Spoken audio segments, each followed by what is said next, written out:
Okay, so this is the second video of your coordination compound chapter.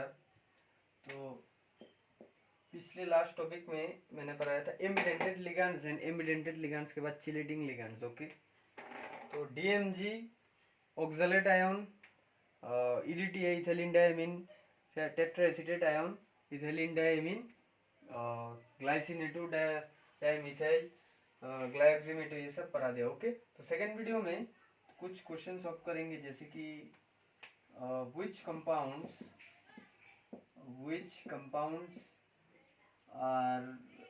compound is MCQ question for boards. Okay, which compound is chelating complex. Okay, chelating complex कौन है? Okay, first option is COEN whole 3 third bracket Cl3. Second is Cu copper NH3 whole 4 SO4. Okay, 3 number CO जैसे कि NH3 whole 5 Cl and बाहर है Cl3. और एक और लिख लो, जैसे कि CrH2 वाटर, बाहर है Cl3.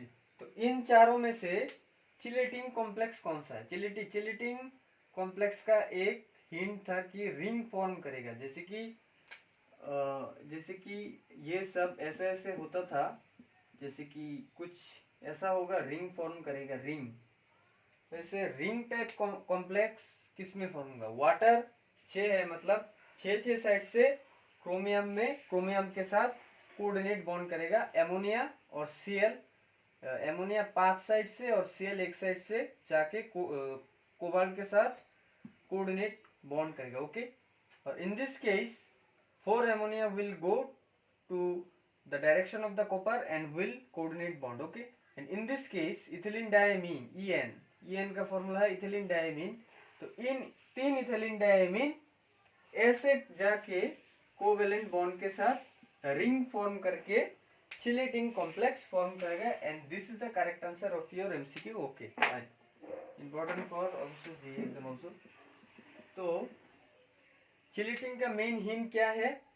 जो लिगैंड मतलब बाइडेंटेड और पॉलीडेंटेड, जिसमें हेक्साडेंटेड होता है और ट्राइडेंटेड, टेट्राडेंटेड, ये सब होता है. तो वो जो रिंग फॉर्म करे सेंट्रल मेटल के साथ, जो रिंग फॉर्म करे, तो उसे हम चिलेटिंग कॉम्प्लेक्स कहते हैं. ओके, तो in this out of this 4 option 1 will be the correct answer. Okay, तो पिछले वीडियो में मैंने एक चीज गलत बोला था कि जैसे कि why chelates are stable. Okay, why chelates are stable.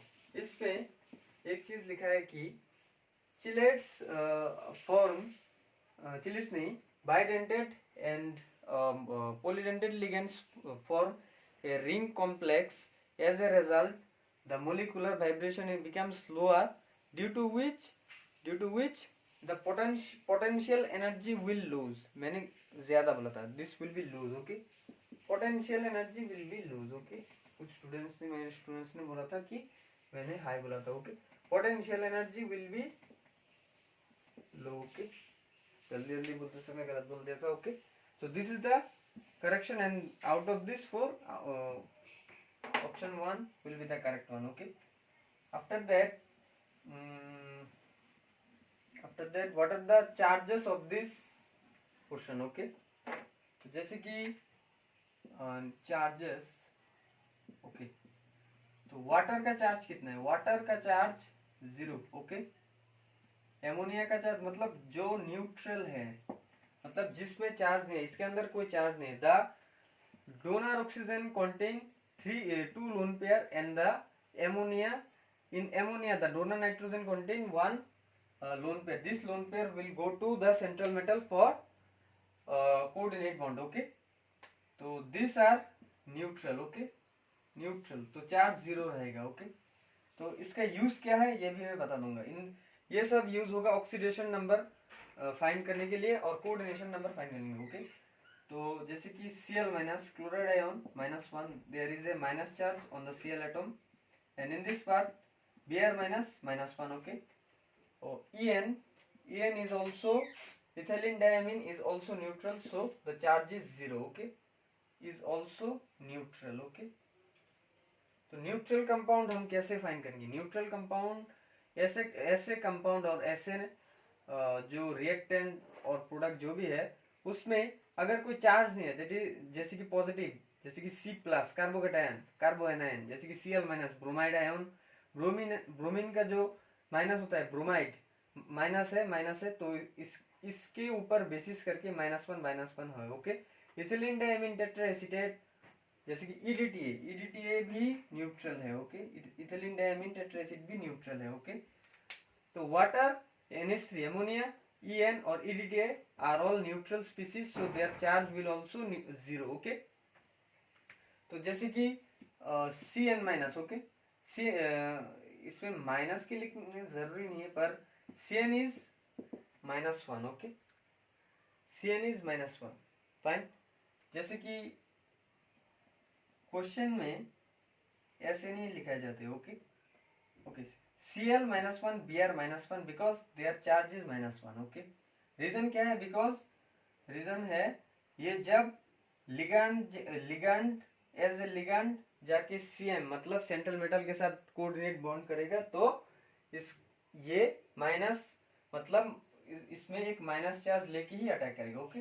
जैसे कि और भी है I-1, OH -1, okay, this are all -1, okay. -2 का कोई यहाँ अभी तक के लिए कोई केस नहीं है। जैसे कि Cu है, okay, En3 Cl3, okay.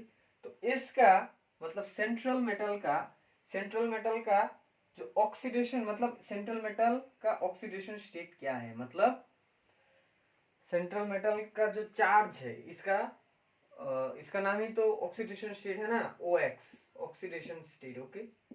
Oxidation state और ऑक्सीडेशन नंबर, ओके। तो ऑक्सीडेशन स्टेट और ऑक्सीडेशन नंबर बाहर निकलने के लिए जैसे कि central metal becomes X plus En का चार्ज क्या है? 0, ओके। 0 है मतलब 0 into 3, 0 into 3 means whole 0 plus Cl का चार्ज कितना है? -1, ओके। तो -1 into 3, ओके। तो रिजल्ट क्या है? X प्लस 0 -3, तो ओके। अब यहाँ पे देखो यह इक्वेशन होगा, यहाँ पर 0 होगा, ओके। तो x प्लस 0 इंटू 3 प्लस -1, इसका चार्ज -1 इंटू 3, होल चार्ज कितना है? Neutral, this whole compound are in neutral condition, तो इज इक्वल टू 0। अगर the whole compound is in positive और negative charge then there will be the number, okay. तो कुछ नहीं है, इसका मतलब 0, ओके। तो x minus 3 is equal to क्या हुआ? x इज इक्वल टू 3, मतलब द कोबाल्ट इज इन +3 स्टेट। और एक कंडीशन और एक वे है इसे फाइंड करने का, जैसे कि अगर हम इसे एक्वस मीडियम में छोड़ दे तो ये देखो ये N3 पॉजिटिव, ऊपर एक चार्ज आ गया +3 Cl माइनस, ओके। अब देखो इसे हम टारगेट कर देंगे, इसे टारगेट करके जैसे कि इस x है +0 इंटू 3 फाइन इजिकल टू इसका होल चार्ज कितना है? होल चार्ज है 3, ये हम एलिमिनेट कर देंगे कुछ समय के लिए। तो अब देखो कैलकुलेशन करो, x plus 0 is equal to 3, x is equal to 3, ऐसे भी हम फाइंड कर सकते हैं और ऐसे भी हम फाइंड कर सकते हैं। अगर हम इस कंपाउंड को वाटर में एक्वस मीडियम में छोड़ दे तो ये as a 1 ion and another will be 3 moles of Cl minus will produce this 3, and for some time this 3 molecule of Cl minus will eliminate, बाकी सब जो सिस्टम में जो वर्क होगा मतलब जो कैलकुलेशन होगा इसके ऊपर बेस करके होगा, ओके फाइन। तो जैसे कि एक और एग्जांपल की chromium water, okay,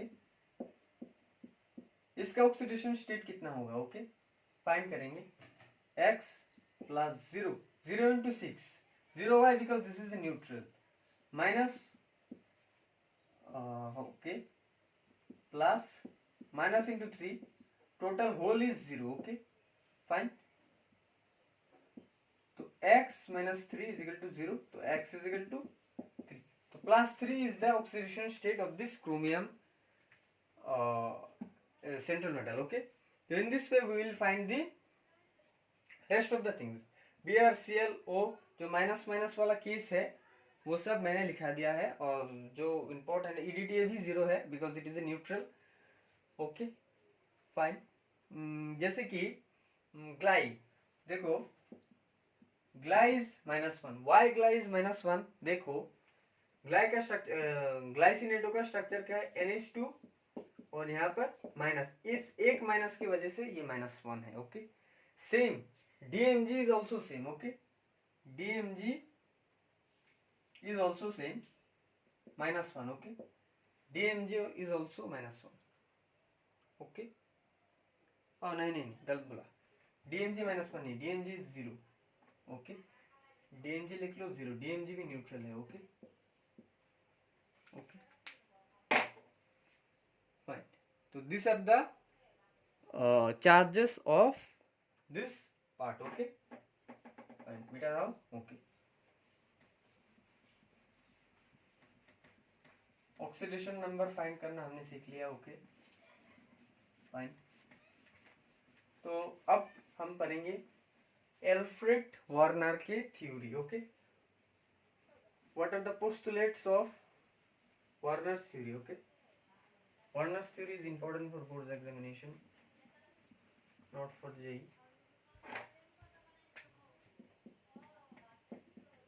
postulates of Werner's theory. Okay, Werner's theory का फर्स्ट पोस्टुलेट क्या है? फर्स्ट पोस्टुलेट है द, शॉर्ट फॉर्म से लिख लो, the CM central metal exhibits two kinds of क्या balances. Okay okay, the central metal exhibits two kinds of balances, that is primary and secondary balances. okay, first point is this. okay, तो सब तो समझ में आ गया होगा, primary balances और secondary balances. जैसे कि एक कंपाउंड है. ओके, एक कंपाउंड है जैसे कि NH3O6. ओके, देखो ये जो कोऑर्डिनेशन पार्ट है, सेंट्रल मेटल का कोऑर्डिनेशन पार्ट है, वो यहाँ इसे, इस सेंट्रल मेटल के ऑक्सीडेशन स्टेट को, उस ऑक्सीडेशन स्टेट को हम प्राइमरी बैलेंसी कहते हैं. ओके, और रेस्ट ऑफ द लिगेंड्स की वजह से जो बैलेंसी होता है वो उसे हम सेकेंडरी बैलेंसी कहते हैं. Okay, secondary valency. तो दो टाइप के बैलेंसी होते हैं. सेंट्रल मेटल का ऑक्सीडेशन स्टेट बाहर निकलने से हमें प्राइमरी बैलेंसी मिल जाएगा, और लिगेंड का जो बैलेंसी हो जाएगा उसे फाइंड करने से हमें सेकेंडरी बैलेंसी मिल जाएगा. तो सेकेंडरी बैलेंसी कैसे बाहर निकलते हैं, प्राइमरी बैलेंसी कैसे बाहर निकलते हैं, पोस्टुलेट के बाद समझा दूंगा. ओके, तो first explanation is complete. Okay, second explanation. Okay, तो the primary valency PB, primary valency is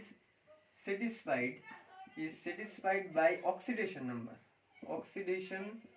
oxidation number. Okay, ये तो मैंने अभी बोला था, primary valency is oxidation number से सेटिस्फाई होता है. और secondary valency is satisfied by coordination number. Okay, तो कोऑर्डिनेशन नंबर. ओके, सेकेंडरी मतलब लिगेंड्स का जो रोल है, लिगेंड्स का रोल ही सेकेंडरी बैलेंसी है, उसे हम कोऑर्डिनेशन नंबर भी कहते हैं. ओके, तो fourth number point is the PB मतलब primary valency is not ionisable. Okay, ionisable, जैसे कि ionisable and does not contribute the primary valency is not ionizable and does not contribute in the क्या होगा, structure और stereo chemistry, okay, stereo chemistry of the complex, okay. मतलब structure और जो होता है ना जियोमेट्री, ये सब इम्पैक्ट नहीं करता, पर जो सेकेंडरी वैलेंसी होता है वो आयोनाइजेबल होता है, ओके, आयोनाइजेबल, ओके। इसका मतलब क्या है ये समझा दूंगा। Ionisable and contribute in the structure and geometry. मतलब बीबीटी जियोमेट्री, कौन सा ऑक्टाहेड्रल है, कौन सा स्क्वायर प्लेनर है, ये सब जियोमेट्री ऑफ कॉम्प्लेक्स, ओके। तो these are the 5 postulates of the Warner's theory give in the 1960 में दिया था, ओके। ये इन पांचों में से 3 मैंने एक्सप्लेन कर दिया, ओके। तो इन चारों को मैं एक्सप्लेन करूंगा। तो primary valency is not ionizable and does not contribute in the structure और the stereochemistry of the complex. Fifth one is the secondary valency is ionizable and contribute in the structure and geometry of the complex, okay. Geometry of the complex, okay, this is fully based on BBT जब पढ़ाऊंगा तब ये समझाओगे, okay. BBT 3 number lecture में पढ़ाऊंगा, तो 4 number वाला का मीनिंग क्या है, ओके। 4 नंबर वाले का मीनिंग क्या है, ओके। तो जैसे कि एक कंपाउंड है CrH2 6, जैसे कि Cl3, ओके।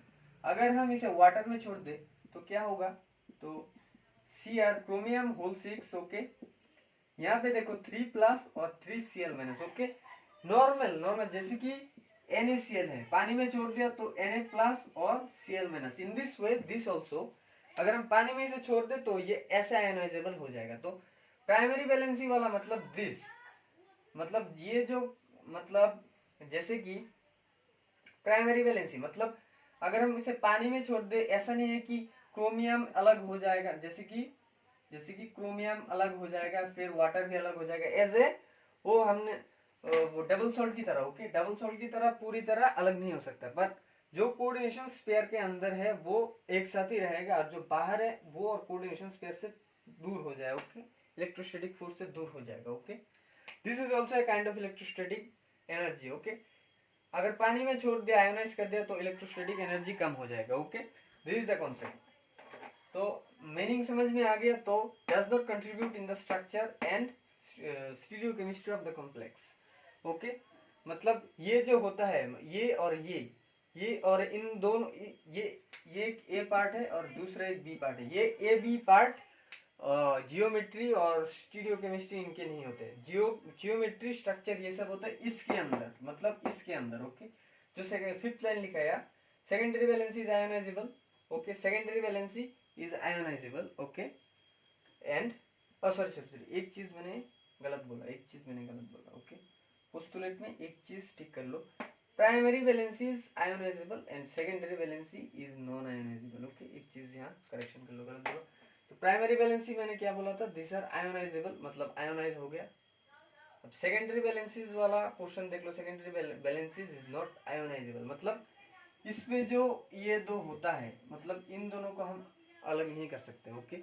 इन दोनों को हम अलग नहीं कर सकते, मतलब ये जो सेकेंडरी वैलेंसी देता है उसे हम इससे फास्ट वाले से अलग नहीं कर सकते, ओके। तो this is the line meaning of this concept and contribute in the structure and geometry of the complex, okay, geometry of the complex, okay, fine।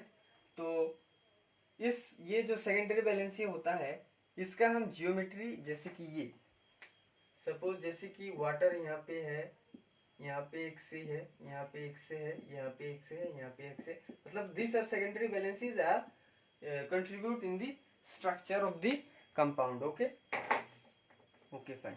जो प्राइमरी वैलेंसी होता है उसे हम इजीली से आयोनाइजेबल, मतलब आयोनाइज कर सकते हैं पानी में देख के, okay.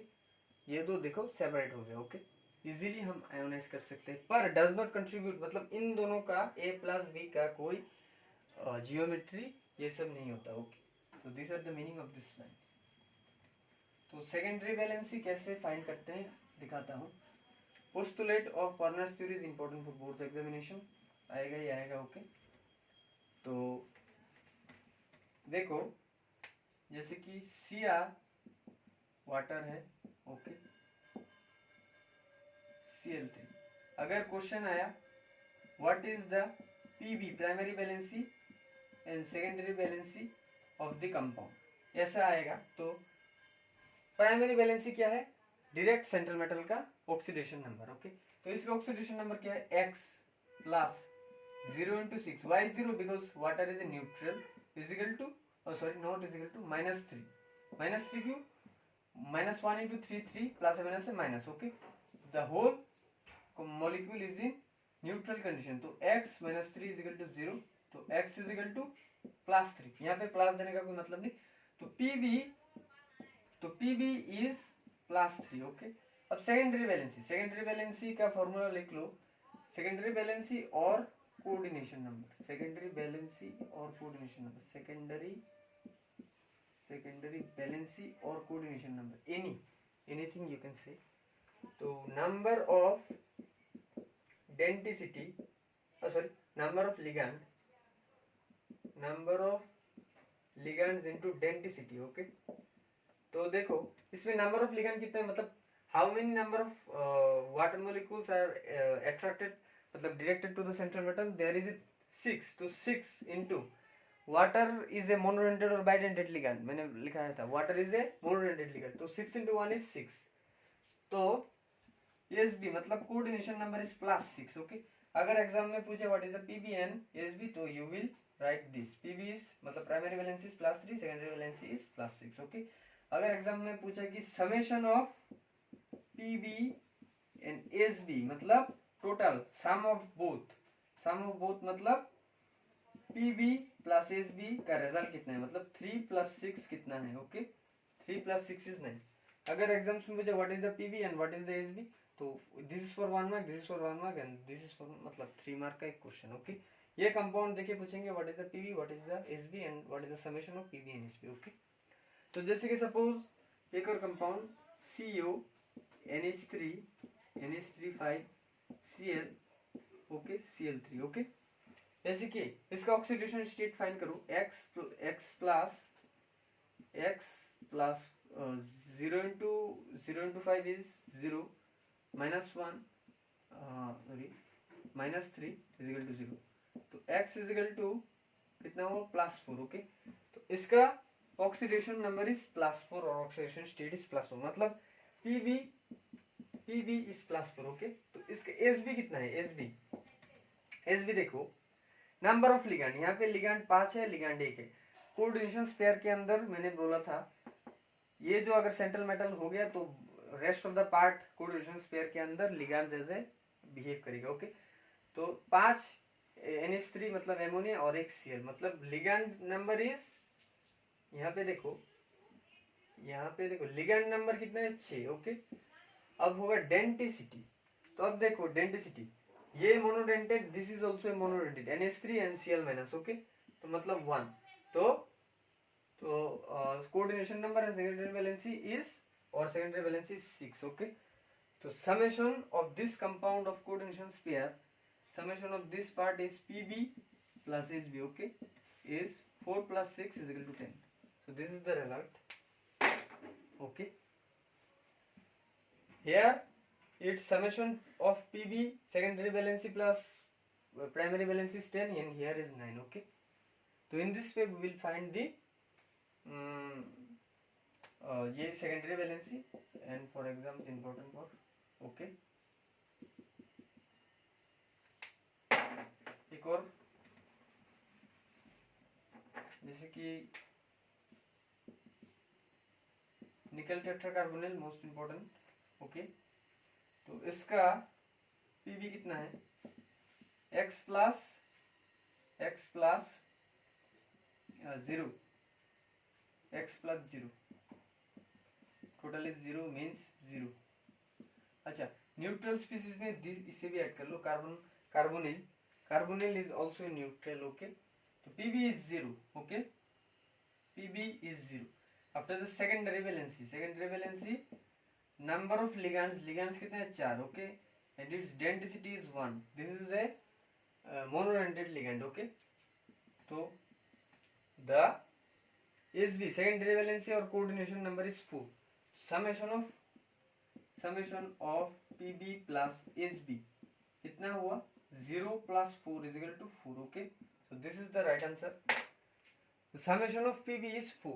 okay, pb plus sb is 4. okay, nickel tetracarbonyl. okay, so this is the concept of how we will proceed to the secondary valency and primary valency. okay, okay, तो अब आएगा homoleptic ligands, heteroleptic ligands. Okay, homoleptic ligands, heteroleptic ligands. Okay, तो homoleptic ligands किसे कहते हैं? When one type of ligand attached to CM central metal. Okay, जैसे कि CO NH3 whole 6 whole bracket Cl3, एक type of ligand central metal के साथ attached है. अब हेटेरोलेप्टिक व्हेन टू टाइप और टू से ज्यादा more type of ligand attach to CN. जैसे कि एक एग्जांपल NH3 होल 5 Cl3. यहाँ पे देखो दो टाइप ऑफ लिगेंड्स है, NH3 5 और एक Cl, और NH3 4 भी हो सकता है, Cl 2 भी हो सकता है. Okay, this is not the issue. तो अगर लिगेंड्स दो से ज्यादा सेंट्रल मेटल के साथ अगर अटैच्ड हो उसे हम हेटेरोलेप्टिक लिगेंड्स कहते हैं, और जिस सेंट्रल मेटल को अगर एक type of ligand he attach हुआ है तो उसे हम होमोलेप्टिक लिगेंड्स कहते हैं. ओके, तो जनरली कंपाउंड्स में क्रोमियम, कोबाल्ट, मैंगनीज, आयरन और जनरली ये चार ही हमें देखने को मिलते हैं. ओके, और एक है कॉपर. ओके, कॉपर, तो कॉपर देखने को मिलेंगे. Okay, so these four are most important. okay, chromium का एटॉमिक नंबर है 28, कोबाल्ट का है 27, मैंगनीज का है 25, आयरन का है 26 एंड कॉपर का है 24. ओके, ये देखो 25, 26, 27, 28, 29, ये 5 जो एलिमेंट्स है और जो एटम है वो जनरली हमें कोऑर्डिनेशन कंपाउंड बनते हुए हमने देखा है बुक्स और ऑनलाइन जो भी है उनमें. Okay, so this are the few examples of this heteroleptic, homoleptic. Okay, this is manganese, Mn atomic number is 25. Okay, तो ये सब हो गया.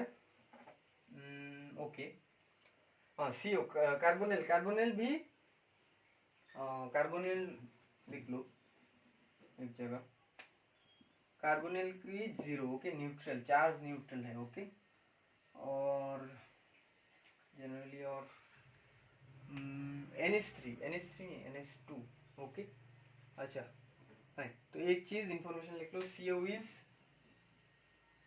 0 charged molecule. Okay, this is not carbon monoxide, this is carbonyl. Okay, a type of carbon monoxide also we can say. okay, so that much for today.